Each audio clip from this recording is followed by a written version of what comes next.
Então você humilha a carne. Humilhando a carne, você coloca ela num estado de estresse, que ela então tem que se colocar naquilo que é reto.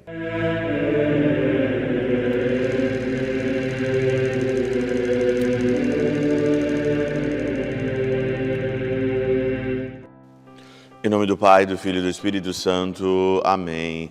Olá, meus queridos amigos, meus queridos irmãos, nos encontramos mais uma vez aqui no nosso Teoses, Viva de Coriés, do Percor Maria. Nesse dia 7 de março de 2025, nós estamos nessa sexta-feira de cinzas, aproximando o primeiro final de semana da nossa quaresma. E hoje o tema central aqui é o jejum. E é muito bom nós comentarmos sobre o jejum, principalmente aqui hoje nesse capítulo 9 de Mateus, versículos de 14 a 15. O Evangelho diz aqui, com todas as letras, qual é a razão por que nós, os fariseus, jejuamos e os teus discípulos não jejuam? Jesus então responde: porventura podem estar tristes os companheiros do esposo, enquanto o esposo está com eles. Mas dias virão em que lhes serão tirado o esposo, então eles jejuarão. O esposo já foi nos tirado e nós estamos vivendo o tempo da segunda vinda de nosso Senhor Jesus Cristo. Nós estamos vivendo o tempo de preparação para a eternidade, para morarmos eternamente com o Senhor. E para preparar-nos, nós precisamos primeiramente nos dominar. O jejum, ele é um domínio de si. Você pratica o jejum e principalmente nesse tempo que nós estamos vivendo, que é o tempo da quaresma, você vai se dominar. Nós queremos nos dominar.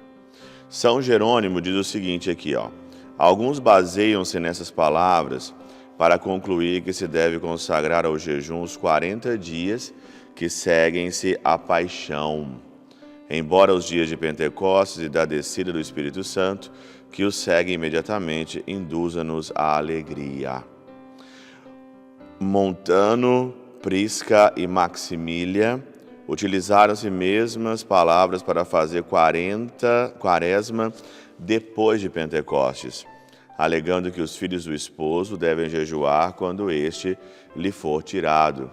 Mas o costume da igreja é preparar-se para a celebração da paixão e da ressurreição mediante a humilhação, humilhação da carne.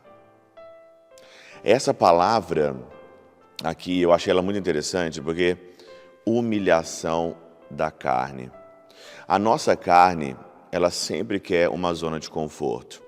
Ela sempre quer prazer.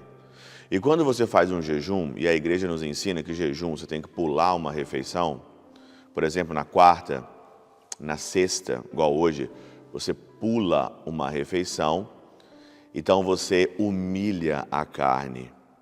Humilhando a carne, você coloca ela num estado de estresse, que ela então tem que se colocar naquilo que é reto.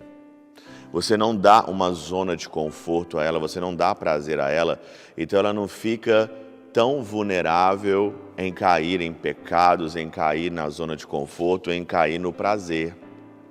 O prazer não é felicidade, o prazer gera morte, o prazer tem consequências. Humilhar a carne, como diz aqui São Jerônimo hoje, nessa sexta-feira, humilhar a carne é você dizer que quem está no controle é você. Não é a sua boca. Por isso que quem não controla a boca, não controla absolutamente mais nada na vida. Se você não aprender a controlar a sua boca, a controlar o que entra dentro de você, então muito difícil você vai controlar a sua sexualidade, os seus impulsos, a sua emoção. Quando você estiver em um estresse, em um momento difícil, como é que você vai ter autodomínio de você mesmo, sobre você mesmo, se você não treina isso, se você não coloca o teu corpo em situação de não confortabilidade, não confortável, porque a mortificação, ela tem que doer de fato, doer, Mas para que nós jejuamos? Diz aqui São Jerônimo, pelo jejum do corpo, preparemo-nos para o festim espiritual. Pelo jejum do corpo, nós preparamos aqui o festim espiritual. O jejum também, ele nos ajuda em tantas coisas da nossa vida. E uma das coisas que mais o jejum me ajuda é na atenção, no foco. Porque quando você come demais, você está vulnerável à dispersão. E quando você está vulnerável à dispersão, você não rende, você não faz as coisas render. Uma coisa é você rezar no estado de jejum, você jejuar e você rezar. Outra coisa é você ir para uma oração com a barriga cheia, por exemplo. Então, o jejum, ele coloca você no plumo, ele coloca você em estado de atenção, de foco, você humilha a carne e eleva o espírito.